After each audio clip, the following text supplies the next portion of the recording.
नमस्कार, बिहार मिथिला न्यूज़ में आपका स्वागत है। मैं मनोज और बिहार मिथिला न्यूज़ टीम दरभंगा, मधुबनी, समस्तीपुर और झंझारपुर के तमाम प्रत्याशियों के साथ जनता की आवाज़ आप तक पहुंचाने की चाहती है। देखिए, मुद्दा क्या है?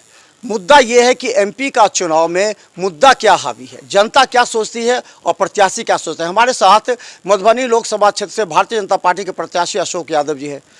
एक बड़ा सवाल है, आपने घूमा होगा अभी इनिशियल स्टेज में, तो क्या लगता है कि मुद्दा क्या छाया हुआ, मुद्दा क्या है, जनता किस बात को मुद्दा बना रही? जनता मन बना के बैठी है कि विगत 10 वर्षों में आदरणीय प्रधानमंत्री नरेंद्र मोदी के द्वारा जो काम किया गया है उस काम से खुश है जनता।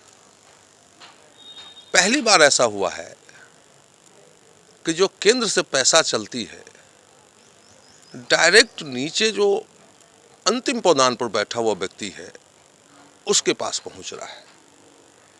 खासकर डीबीटी जो हो गया है, जो सीधे अकाउंट में पैसा आता है, दिल्ली से अगर पैसा चलता है तो सीधा उनके अकाउंट में पैसा आता है, कहीं कोई बिचौलिया नहीं होता है। स्वर्गीय राजीव गांधी कहते थे कि हम दिल्ली से 1 रुपया भेजते हैं तो जनता के पास मात्र 15 पैसा पहुंचता है। ये बिचौलिए खा जाते थे, लेकिन अब मोदी जी 1 रुपया भेजते हैं तो जनता के पास 1 रुपया पहुंचता है। इससे पहले 14 से पहले गांव के आम आदमी समझते थे कि हम भगवान के भरोसे हैं, हमको देखने वाला कोई नहीं है। लेकिन आदरणीय मोदी जी ने सब में विश्वास जगा दिया है, चाहे आवास हो, बिजली हो, शौचालय हो, 5 लाख का कार्ड हो, किसान सम्मान निधि हो, 5 लाख का स्वास्थ्य हो, ऐसे अनेक योजनाएं। आयुष्मान भारत, 80 करोड़ जनता को मुफ्त में अनाज। अमेरिका की आबादी नहीं होगी, 30-32 करोड़ आबादी होगी, हम 80 करोड़ जनता को मुफ्त में अनाज दे रहे हैं, 5 लाख का आयुष्मान कार्ड दे रहे हैं। विश्व का सबसे बड़ा ये हेल्थ स्कीम है, ये आम लोगों तक पहुंच रहा है। लोगों के मन में लग रहा है कि आज के जो प्रधानमंत्री है, लग रहा है कि मेरा बेटा है, मेरा भाई है, मेरा आदमी है, कोई अपना आदमी है जो वहाँ बैठा हुआ है, जो हमारी चिंता करने वाला है। तो इसलिए नरेंद्र मोदी जी जो काम किए हैं, जनता बिल्कुल मन बना के बैठी है कि आने वाला समय में जिस दिन मतदान होगा, 20 मई को मधुबनी में मतदान होगा, एक एक वोट कमल छाप के बटन पर दबने वाला है। अच्छा अशोक जी, एक विरोधी आपके जो हैं पहले जाति पर सवाल उठाते थे, अब जाति पर सवाल नहीं उठा रहे हैं। अब करीब 5 साल आपने क्या किया, 15 साल का आपसे हिसाब मांग रहे हैं, कौन सा ऐसा बड़ा काम हुआ मधुबनी लोकसभा क्षेत्र में? देखिए, नेतृत्व ईमानदार होना चाहिए।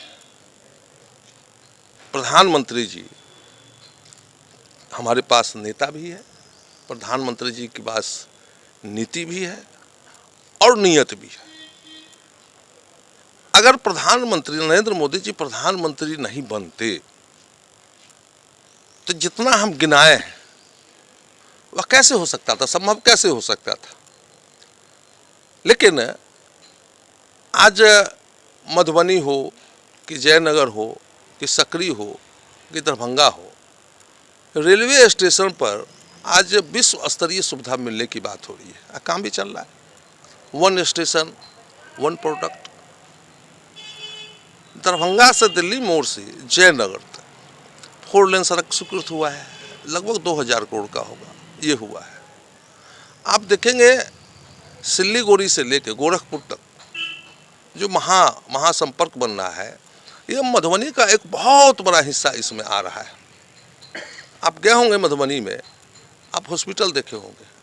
इससे पहले क्या हॉस्पिटल का हाल था, चकाचक हॉस्पिटल हो गया है।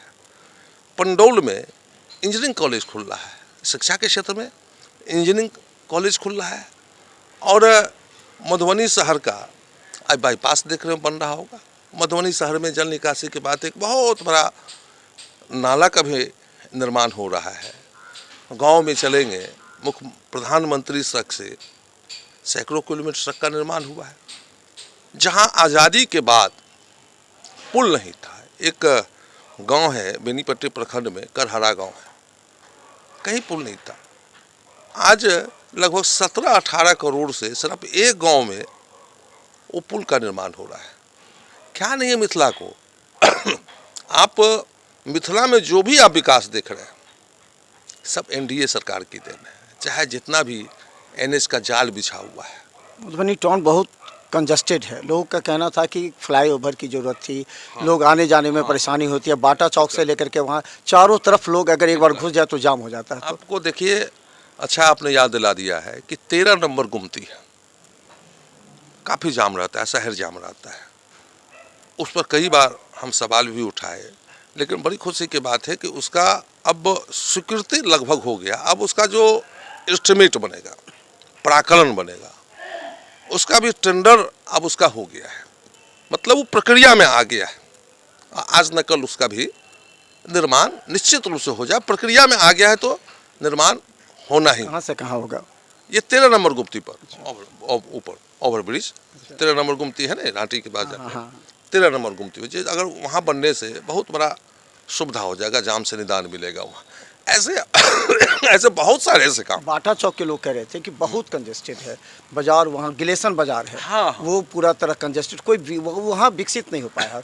उसके लिए कोई योजना आपके मन में थी? 5 साल आपने कुछ इस पर काम किया? देखिए, बहुत काम जो होता है सो स्टेट गवर्नमेंट का होता है, भारत सरकार का अलग काम होता है, स्टेट गवर्नमेंट का काम होता है। अब एयरपोर्ट बना है, कहने के लिए तो दरभंगा में है, लेकिन आपको बता दें कि एयरपोर्ट का आधा हिस्सा लगभग केवटी विधानसभा का पड़ता है। राजस्व का जो भूमि है सो केवटी विधानसभा में पड़ता है। आज एयरपोर्ट के निर्माण होने से अब मेरा 2 विधानसभा क्षेत्र दरभंगा जिला का भी, तो मेरे ही विधानसभा में मोटा मोटी आधा है। आज एयरपोर्ट के बनने से सारे मधुबनी के लोगों को सुविधा मिल रही है। एम्स का निर्माण हो रहा है, भले ही दरभंगा में हो रहा है, लेकिन केवटी या जाले के बिल्कुल ही शोभन पर निकट में हो रहा है, जो जल्दी से जल्दी यहाँ लोग आके अपना इलाज करा लेंगे। तो ऐसे ढेर सारे काम हुए हैं। रेल के क्षेत्र में भी काम हुआ है, सड़क के क्षेत्र में भी काम हुआ है। आप मिथिला मधुबनी पेंटिंग कहते हैं, मधुबनी पेंटिंग के क्षेत्र में काम करने वाले को कई लोगों को पद्म पुरस्कार मिला है। आज तक उनको कोई पूछने वाला नहीं था। मिथिला का जो हमारा पाग है, शान है, उस पर डाक टिकट भी जारी हुआ है। ऐसे बहुत सारे काम हैं, अनगिनत काम है। राजधानी एक्सप्रेस की बात हो रही थी, उस पर भी ये हुआ था कि दरभंगा और मधुबनी जयनगर तक के राजधानी एक्सप्रेस की बात चल रही थी, लेकिन आपको पता है कि राजधानी एक्सप्रेस का मतलब राजधानी टू राजधानी चलती है। तो हम लोगों ने इस मुद्दा को रखे हुए हैं कि डिब्रूगढ़ वाली जो है ट्रेन है, उसको किसी तरह उसको कनेक्ट कर दिया जाए। उसमें हम लोग लगे हुए हैं, लेकिन रेल विभाग में कुछ तकनीकी कारण के कारण नहीं, अभी तक नहीं हुआ है। लेकिन विश्वास है कि आने वाले समय में कोई भी, हम तो कई बार रेल मंत्रालय में गए, मिले, हम कि भाई राजधानी छोड़ दीजिए, कोई भी ऐसा एक ट्रेन दीजिए जो राजधानी टाइप का हो, जो सुपरफास्ट हो, जो कि बिहार के लोग, दरभंगा, मधुबनी, मिथिलांचल के लोग बराबर जाते हैं, दिल्ली या बाहर जाते हैं, काफ़ी कठिनाई होती है। उसके निदान के लिए हम लोग लगे हुए हैं कि कोई ऐसा ट्रेन मिल जाए यहाँ से।